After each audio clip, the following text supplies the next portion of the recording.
Halo. Saya. Alamak. Sayalah artis.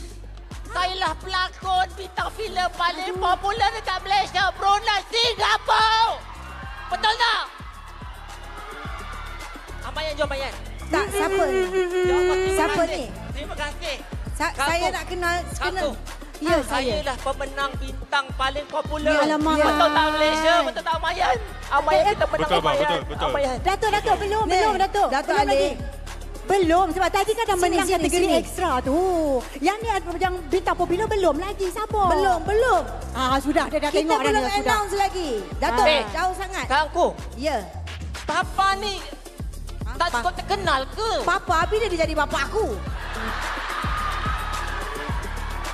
Papa ni dah menyanyi, dah berlakon, dah berpuluh-puluh tahun. Takkan tak layak jadi Kejap.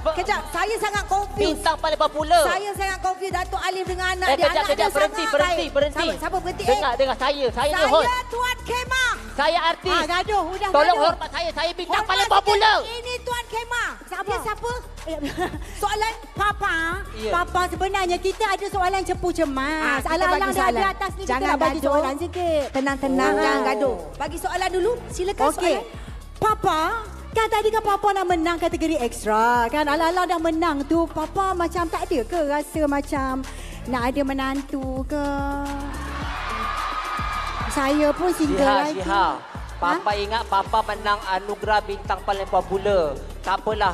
Sebab tak menang dapat jadi reseller popular pun tak apa. Tanya Amar nak ke?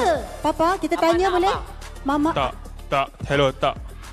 Hello. Amar tak nak? Amar tak nak. Kau Amar. pula yang nak menggantal.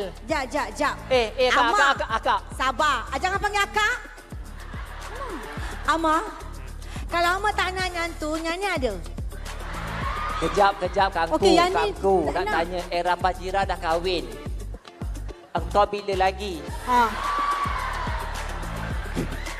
Mak Mina juga yang janda.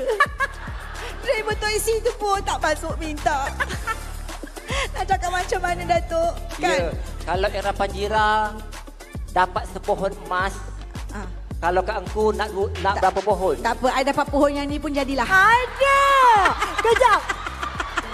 Masalahnya saya nak tahu jawapan. Amar, kalau saya awak tak nak, kalau dengan KE awak nak ke tak nak? Nak tak? InsyaAllah. InsyaAllah. Amayan.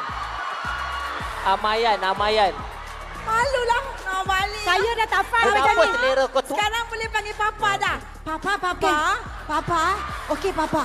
Kita akan gelarkan siapakah yang bakal meraih anugerah bintang paling popular. Papa pegang je ni, okey? Papa, kita bincang belakang, Papa. Kita rehat dulu. Kita kembali lagi selepas ini dalam ABBBH 37. Sampai hati Amar.